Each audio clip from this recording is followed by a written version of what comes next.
Pope Francis condemned scandalous armed conflicts around the world, naming Myanmar and Tigray among other areas, during his Easter Sunday Mass.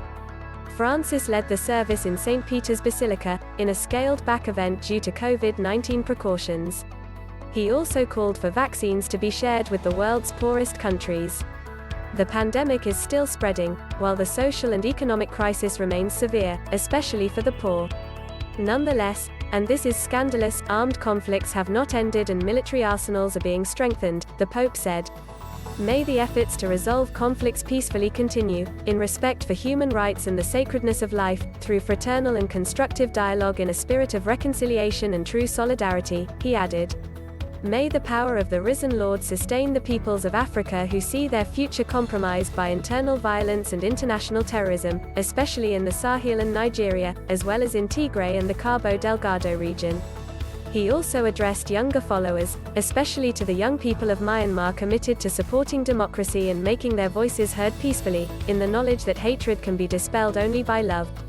The spiritual leader of the world's 1.3 billion Roman Catholics made multiple references to the pandemic as he spoke, but ultimately focused on a message of hope.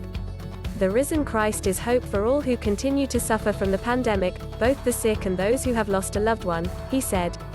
Francis also called vaccines an essential tool in the fight against COVID-19. Concern about vaccine nationalism has been mounting worldwide in recent weeks. I urge the entire international community, in a spirit of global responsibility, to commit to overcoming delays in the distribution of vaccines and to facilitate the distribution, especially in the poorest countries, Francis said Sunday. The event marks the second year in a row that Easter crowds have been prevented from gathering at the Vatican due to the global pandemic. All papal services this year were attended by about 200 people in the secondary altar of St. Peter's Basilica. Easter Sunday is the most important day in the Christian liturgical calendar and marks the day Christians believe Jesus rose from the dead after being crucified on Good Friday. Typically, up to 10,000 members of the faithful fill St. Peter's Square. This year, Francis delivered the blessing from the altar of the Basilica to prevent worshippers crowding into the piazza. At an Easter vigil on Saturday, Francis said he hoped the dark times of the pandemic would end and that people could rediscover the grace of everyday life. And on Good Friday he hugged and greeted children who attended a special Stations of the Cross ceremony at the Vatican. The Pope's travel has been heavily restricted due to the pandemic, but he did travel to Iraq last month, for the first ever papal visit to the country.